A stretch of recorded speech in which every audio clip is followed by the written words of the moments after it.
Hello everyone, అందరూ ఎలా ఉన్నారు? బాగున్నారా? డాబా స్టైల్లో ఆలుగడ్డ కుర్మా ఎలా చేయాలో చూద్దామా? ముందుగా ఆలుగడ్డల్ని ముక్కలుగా కట్ చేసుకొని నీళ్ళల్లో వేసి ఉప్పు వేసి ఉడికించండి. ఉడికించిన ఆలుని పొట్టు తీయండి. పొట్టు తీసి చిన్న చిన్న ముక్కలుగా కట్ చేసుకోండి.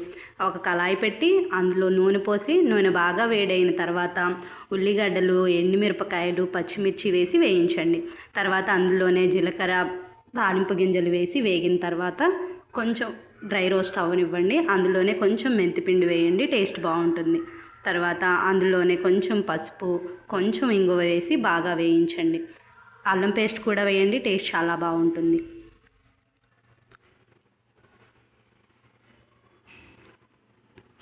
ఇవన్నీ వేగిన తర్వాత కొత్తిమీర చిన్న చిన్న కాడలుగా కట్ చేసి వేయండి, టేస్ట్ ఇంకా బాగుంటుంది. అవి వేగిన తర్వాత అందులోనే కారము, మీ టేస్ట్కి తగినంత కారము, ఉప్పు వేసి కారం పచ్చివాసన పోయేంత వరకు వేయించండి. కారం, ఉప్పు బాగా వేగిన తర్వాత ఉడికించి ముక్కలుగా కట్ చేసుకున్న ఆలుగడ్డలు వేయండి.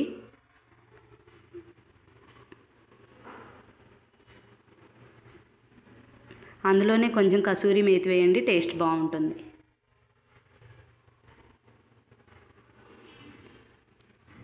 కొంచెం ధనియాల పొడి కూడా వేయండి.